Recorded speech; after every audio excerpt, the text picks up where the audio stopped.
Assalamualaikum everyone, hope you guys are doing well. So in today's video, I will explain to you guys, today's video is basically for A-level students and students who were basically affected by the leaks of A-level Math P1, A-level Math M1 and also computer science. So if you're in Pakistan, you gave any one of these three papers, you are entitled for a free retake.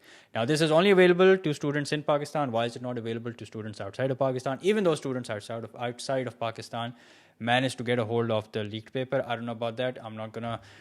This is not what I'm here to talk about, but what I'm here to explain is how students in Pakistan can avail the free retake. I know it's a little complicated, and sadly, schools are not facilitating. So, if let's say you have given AS from school, and now you want to give this free retake privately, you actually can do that. I'll explain to you how exactly you can do that. But that's how it is, and because this video is only for students in Pakistan, I will be therefore making it in Urdu. ठीक है? Okay fellas, so here's the thing. अगर आपने इन तीन में से जो आप यहाँ देख रहे हैं, मैथ पेपर 1 है ये मैथ पेपर 4 है और ये है आपका कंप्यूटर साइंस पेपर 2, इन तीनों में से अगर आपने कोई भी एक पेपर दिया है तो फिर आपको उस सब्जेक्ट का फ्री रीटेक मिलेगा. अच्छा, अब कुछ चीज़ें यहाँ पे समझनी बहुत ज़रूरी हैं. वो ये कि आपने वही कॉम्बिनेशन ऑफ कंपोनेंट्स देना है नवंबर 2025 में जो आपने मई जून के लिए जिसके लिए आपने रजिस्टर किया था. ठीक है, मीनिंग अगर आपने P1S1 के लिए रजिस्टर किया था तो आपने P1S1 ही देना है. इवन दो लीक से P1 हुआ था. बहुत बच्चे बोल रहे हैं सर लीक तो P1 हुआ था तो अब क्या हमें सिर्फ P1 ही देना चाहिए. नहीं, ऐसा नहीं है. अगर आपने P1M1 के लिए रजिस्टर किया था तो क्योंकि ये दोनों ही लीक हुए थे तो obviously you're entitled for a free retake. अच्छा, एक चीज़ मैं बता दूं, अगर आप A2 में हैं और आपने लेट्स से P3S1 दिया then you are not entitled for a free retake because ये दोनों पेपर वो नहीं हैं जो लीक हुए थे. ठीक है. अच्छा, एक बात तो ये हो गई. अब स्टूडेंट्स के कुछ इंटरेस्टिंग सवाल थे. वो ये कि sir specially students in Lahore, क्योंकि because of the war one paper of computer science got cancelled, तो बच्चों का एक बड़ा इंटरेस्टिंग सवाल था. वो ये कि सर हमारा तो कंप्यूटर साइंस पेपर 1 हुआ ही नहीं. आप कह रहे थे कि जो आपने पेपर मई जून में दिया है वही आपने अक्टूबर नवंबर में देना है, तो हमने तो P1 दिया ही नहीं. तो इसलिए मैंने अभी बोला भी कि आपने जिन सब्जेक्ट कॉम्बिनेशन के लिए या जो भी आपने पेपर कॉम्बिनेशन के लिए रजिस्टर किया था आपने वही देना है. ठीक हो गया. अच्छा, अब यहाँ पे एक चीज़ समझनी बहुत ज़रूरी है. वो क्या है? वो है ये. ये पढ़ें. When the entry option taken in June 2025 included an AS level mark carried forward from June 2024, it will not be possible to take the same combination of components in November 2025. This is because the June 2024 AS level mark will be more than 13 months old by the November 2025 series. In these cases, the free retake option available in November 2025 is given in the table below. अच्छा, table पे तो हम बाद में आते हैं, पहले ज़रा ये समझ लें कि ये कहना क्या चाह रहे हैं. फ़ोन ज़रा साइलेंट पे कर लेते हैं, बल्कि साइलेंट पे था already. Let's just put it away. Anyway, so basically होता ये है कि फॉर एग्जाम्पल लेट्स से आपने जून 2024 में अपने AS के पेपर्स दिए, ठीक है, और आपने जून 2025 में एज़ पर रूटीन अपने A2 के पेपर्स दिए. अब बेसिकली आपका जो AS का पेपर होता है वो 13 मंथ्स तक वैलिड होता है. मीनिंग आपने A2 जो है वो 13 मंथ से पहले पहले देना ही देना है. तो अगर आपने जून 2024 में दिया था तो आप अक्टूबर नवंबर में A2 दे सकते थे, या आप ज़्यादा से ज़्यादा मई जून 2025 में दे सकते थे. आप ये नहीं कर सकते कि चलो मैं 2 साल की छुट्टी कर लेता हूँ, अब मैं 2024 में दे दिया तो अब मैं 2026 में A2 कर लूँगा. ऐसा नहीं कर सकते. आपका AS का रिजल्ट एक्सपायर हो जाएगा. अब आपको AS भी दोबारा देना पड़ेगा. अच्छा, अब यहाँ पर क्या है, अब आपने ये A2 स्टूडेंट्स के लिए यहाँ पे मामला ज़रा थोड़ा सा कॉम्प्लिकेटेड है. ठीक है. अच्छा, अब A2 स्टूडेंट्स पे मैं अभी थोड़ी देर में आऊँगा. पहले ज़रा AS और कॉम्पोजिट जो है क्योंकि इनका स्ट्रेट फॉरवर्ड है, इसको क्लियर कर लेते हैं. तो अगर आपने P1S1 दिया है तो आपने P1S1 ही देना है. अगर आपने P1M1 दिया है तो आपने P1M1 ही देना है. अगर आपने P1 P3 M1 S1 दिया है तो फिर आपने यही 4 कॉम्पोनेंट्स देने हैं. अगर आपने P1 P3 M1 S1 S2 दिया है तो आपने भी यही 4 कॉम्पोनेंट्स देने. ठीक है. तो ये AS A2 का मामला क्लियर हो गया. A2 स्टूडेंट्स के लिए चीज़ें ज़रा थोड़ी सी कॉम्प्लिकेटेड इसलिए हैं कि अगर आपने फॉर एग्जांपल दिया P3S1, ओके, तो फिर तो you are not entitled for a free retake because P3S1 leak नहीं होता. लेकिन अगर आपने दिया सेम गोज फॉर P3S2, लेकिन अगर आपने दिया P3M1 तो in that case you are entitled for a free retake. But ये फ्री जो है ना ये आपको बहुत महंगा पड़ेगा. मैं आपको बताता हूँ क्यों. देखें, अब इस टेबल पे आते हैं. इसको पढ़ें. ठीक है, ये क्या लिखा हुआ है? ये लिखा हुआ है AY. ठीक है, मतलब अगर आपने जून 2025 में AY जिसको ऑप्शन कोड बोलते हैं सिलेक्ट किया था तो आपने नवंबर में भी यही सिलेक्ट करना है. अब ये AY क्या है ज़रा ये देखें. AY है ये. ठीक है. अच्छा, एक्चुअली ये कॉम्पोजिट के लिए आ गया. पेपर 1, पेपर 3, पेपर 4, पेपर 5 ये कॉम्पोजिट के लिए आ गया. अच्छा, पेपर 2 वालों के लिए मैं आपको बताता हूँ कि सीन इतना ऑफ क्यों है. सो हम आते हैं ई वाई पे, ठीक है। अगर आपने ई वाई सेलेक्ट किया था तो ई वाई का मतलब क्या है? ई वाई का मतलब है कि आपने पी थ्री दिया, एम वन दिया और आपने कैरी फॉरवर्ड किया अपने रिजल्ट फ्रॉम प्रीवियस मई जून। अगर आपने ये किया तो अब आपने क्या करना है? अब आपने ए वाई सेलेक्ट करना है। इन नवंबर 2025 आपने ए वाई सेलेक्ट करना है, मीनिंग नवंबर 2025 में अब आपने यही चारों पेपर दोबारा देने पड़ेंगे, ठीक है। तो इस वजह से सीन काफ़ी ऑफ है आपका, ठीक है। सिमिलरली अगर आपने for example I Y select किया है तो आई वाई क्या है ज़रा ये देख लेते हैं। ये है पेपर 3, पेपर 4 और 98 क्या है आप यहाँ पे पढ़ सकते हैं, ठीक है। अच्छा, अब यहाँ पे क्या है? अगर आपने ये सिलेक्ट किया है तो आप क्या सिलेक्ट करेंगे? आप सिलेक्ट करेंगे या तो आप आई वाई ही सिलेक्ट करेंगे, ठीक है। तो इस वजह से आपका जो थोड़ा सीन है। अच्छा wait a minute, I Y मैं दोबारा बता देता हूँ। अगर आपने फॉर एग्जांपल ए एस के पेपर्स दिए थे नवंबर में, ठीक है, अगर आपने ए एस के पेपर्स दिए थे नवंबर 2024 में, तो आप वो ग्रेड कैरी फॉरवर्ड कर सकते हैं and in that case you are entitled for a free retake of only the components that you appeared for in A2, ठीक है। सो आई होप ये आपको सब समझ आ रहा हो। अगर कुछ ना समझ आए तो कमेंट सेक्शन में मुझे बता दीजिएगा, लेकिन इस वीडियो को गौर से ज़रूर देखिएगा। अच्छा, अब देखते हैं ये एल वाई क्या है? एल वाई है ये, ठीक है। अच्छा, इसमें 85 ये इनको थोड़ी देर के लिए हटा दें। इसका मतलब है paper 1 which is P1, P3, paper 4 और पेपर 5 मीनिंग M1 और S1। अच्छा, अगर आपने ये सिलेक्ट किया था मई जून 2025 में तो फिर आप यही सिलेक्ट करेंगे, मीनिंग आप यही पेपर्स दोबारा देंगे, या आप ए वाई सिलेक्ट करेंगे which is once again the same 4 papers, ठीक है। सो लॉन्ग स्टोरी शॉर्ट, अगर आप A2 स्टूडेंट हैं तो फ्री रीटेक की तरफ नहीं जाइएगा, क्योंकि आपने अपने एएस के पेपर्स भी दोबारा देने पड़ेंगे, ठीक है। एएस वालों के लिए things are pretty straightforward. यहाँ पे हम फिर से आ जाते हैं। ये देखें, अगर आपने S4 सेलेक्ट किया है तो आपने S4 ही देना है, S5 सेलेक्ट किया है तो S5 ही देना है, S6 सेलेक्ट किया है तो S6 ही देना है। अब ये S4, S5, S6 क्या है ये देख लें। S4 है P1, P2, अच्छा P2 कोई देता नहीं है तो उसको हटा देते हैं। S5 है अगर आपने P1 और M1 दिया तो आप P1 M1 दोबारा देंगे। S6 है अगर आपने P1 S1 दिया तो आप यही 2 पेपर्स दोबारा देंगे, ठीक है। क्लियर हो गया? मैं फिर बता देता हूँ।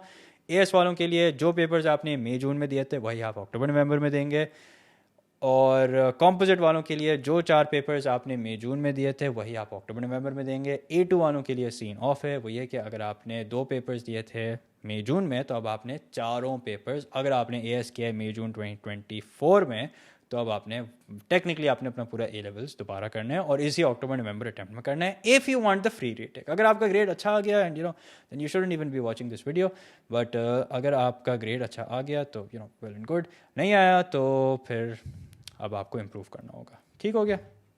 अच्छा, अब हम आ जाते हैं, तो ये तो होपफुली आप लोगों को क्लियर हो गया होगा। अब हम आ जाते हैं कि ये फ्री रीसेट को आखिर अवेल कैसे करना है। तो ये 2 स्टेप प्रोसेस है, ठीक है। अगर आप लेट्स से, अच्छा पहले हम बात कर लेते हैं कि अगर आप एक प्राइवेट स्टूडेंट हैं। अगर आप एक प्राइवेट स्टूडेंट हैं तो फिर आपने क्या करना है? सबसे पहले आपने अपने जो भी ब्रिटिश काउंसिल का जहाँ से आपने पहले रजिस्टर किया था वहाँ से आपने लॉगिन करना है। अगर आपने किसी पेरेंट के अकाउंट से किया था तो पेरेंट के अकाउंट से लॉगिन करें जहाँ पे आपने बेसिकली जाके रिजल्ट दिया था, ठीक है। सो अब सबसे पहले हम आ जाते हैं ब्रिटिश काउंसिल की वेबसाइट पे। Let me actually start from scratch, ठीक है। यहाँ पे हम जाएंगे टेक एन एग्ज़ाम। कौन सा एग्ज़ाम है भाई? IGCSE O level, AS A level. अच्छा ये आ गया, हाँ, Cambridge International registration for October November session is now live. Please click here and follow the procedure to register yourself. Okay, so अब हम ये प्रोसीजर फॉलो करते हैं, ठीक है। ये प्राइवेट स्टूडेंट्स के लिए है and I will show you how आप ये सब करके फिर बाद में लॉग इन कर सकते हैं। तो कंटिन्यू करा, ठीक है। कौन सा हमारा अवॉर्डिंग बॉडी है? दैट्स कैम्ब्रिज इंटरनेशनल, वो सिलेक्ट किया। सेशन है हमारा नवंबर 2025, वो सिलेक्ट कर लिया। क्वालिफिकेशन है हमारी, आप वंस अगेन अगर आप AS में हैं तो आपने 2 पेपर दिए तो आप ये 2 सिलेक्ट करेंगे। अगर आप कॉम्पोजिट हैं तो आप A लेवल सेलेक्ट करेंगे, और अगर आपने सिर्फ A2 दिया है तो तब भी आप A लेवल ही सिलेक्ट करेंगे, ठीक है। तो हम AS पे आ जाते हैं। अच्छा, फिर लाजमी आपसे, अच्छा अभी सब्जेक्ट नहीं मांगा, लोकेशन मांग रहे हैं, तो चलें कराची डाल देते हैं, ठीक हो गया।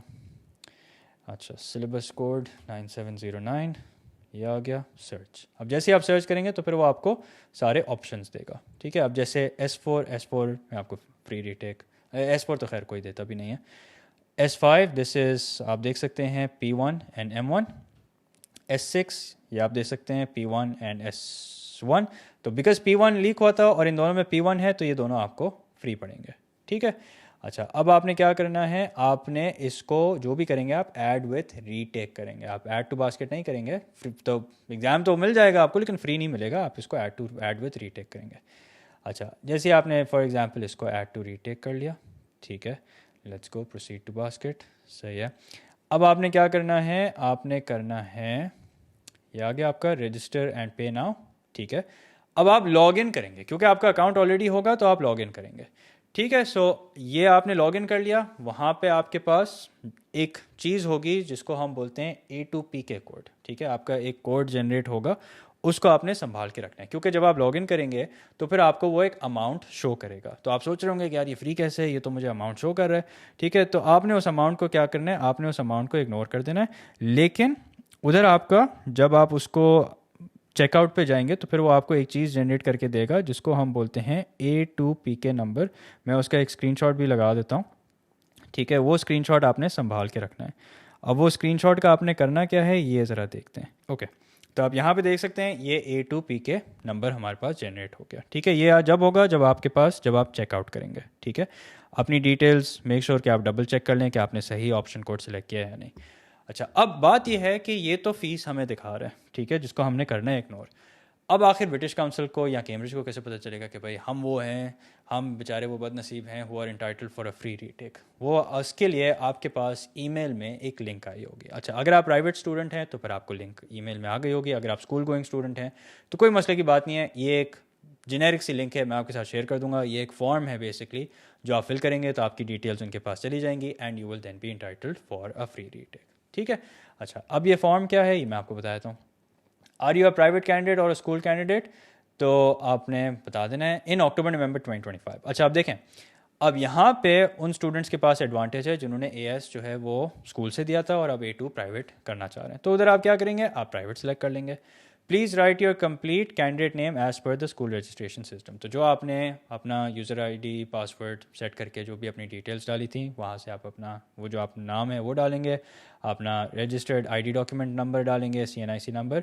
अब ये है वो की स्टेप, यहाँ पे आप अपना डालेंगे A2PK जो आपका रजिस्ट्रेशन रेफरेंस नंबर है, ठीक है। ये आपको कब जनरेट हुआ होगा, जब आपने उसको ऐड टू बास्केट करके लॉगिन करके चेकआउट किया होगा, वहाँ पे आपका एक A2PK नंबर जनरेट हुआ होगा, वो आप यहाँ पे डालेंगे। That is how they will find out कि जी ये हैं वो खुश नसीब जिनको फ्री रीटेक मिल रहा है, ठीक है। यहाँ पे आपने अपना कॉन्टैक्ट नंबर डाल दिया, यहाँ पे अपनी ईमेल ID डाल दी। अब अगर आपने मई जून 2025 में स्कूल के थ्रू एग्ज़ाम दिया हुआ है तो फिर यहाँ पे आप अपनी डिटेल्स डाल देंगे, ठीक है। कैंडिडेट नंबर जो भी आपका मई जून 2025 में था आप यहाँ पे वो डालेंगे, ठीक है। इवन अगर आपने प्राइवेट दिया हुआ है तो परेशान नहीं हो जाएगा कि ये क्या, ये सिर्फ स्कूल वालों के लिए, नहीं, प्राइवेट दिया हुआ है जो भी आपने दिया हुआ है। तो which is why doesn't matter कि आप स्कूल से देना चाह रहे हैं या प्राइवेटली देना चाह रहे हैं, आप अपनी डिटेल्स एंटर कर सकते हैं और वो आपका पुराना डेटा वहाँ से कलेक्ट कर लेंगे। अच्छा, फिर ये आ गया आपका मैथ्स फ्री रीसेट इन अक्टूबर नवंबर 2025, आपने वो सिलेक्ट कर लेना है, ठीक है। और जो आपने मई जून 2025 में सिलेक्ट किया था आपने यहाँ पे वो सिलेक्ट कर लेना है, ठीक है। अच्छा, ये आपका फिर बाकी कंप्यूटर साइंस की डिटेल्स हैं, फिर आई थिंक हाँ बस मैथ की और कंप्यूटर साइंस से लीक हुआ था, ऐसे तो लीक और भी पेपर्स हुए थे, but anyway these are the two that they acknowledge, so yeah here we are, ठीक है। अच्छा, अब अगर आप स्कूल गोइंग स्टूडेंट हैं तो फिर आपने क्या करना है, most of the steps are exactly the same. आप यही सब करेंगे कि आप ब्रिटिश काउंसिल की वेबसाइट पे जाएंगे, आप टेक एन एग्ज़ाम करेंगे, ठीक है। आप जो भी आपका सब्जेक्ट है जिसके लिए आपने रीटेक देना है आपने वो सिलेक्ट करना है, ठीक है। रजिस्टर एंड पे नाउ पे जाएंगे। The only difference is that you will actually then have to sign up, because आपका यहाँ पे अकाउंट नहीं होगा, स्कूल आपको सब कुछ हैंडल कर रहा था। आप साइन अप करेंगे, सारी डिटेल्स डालेंगे, आप ये सब्जेक्ट ये एग्ज़ाम आपकी बास्केट में ऑलरेडी ऐड हुआ होगा, कार्ट में ऐड हुआ होगा, आप चेकआउट करेंगे तो फिर आपका once again registration of reference number generate होगा और वो आपने यहाँ पे एंटर कर देना है, ठीक है। तो इसका लिंक मैं लगा दूंगा, इसका भी लिंक और ब्रिटिश काउंसिल का ये जो वेबसाइट है इसका भी लिंक। तो होपफुली आपको समझ आ गया होगा एंड जो भी फैसला करें सोच समझ के करें, ठीक है। अपने बड़ों से, टीचर से, सबसे मशवरा करके फिर फैसला करें, जल्दबाजी में ना करें। सो बट इतनी भी देर ना करें कि डेडलाइन ही निकल जाए। सो या anyway, I hope it's all clear and I guess that's it for this video. I will see you guys inshallah in the next video, so take care, good luck with whatever it is that you decide. Inshallah will turn out to be for the best, so take care. Allah Hafiz.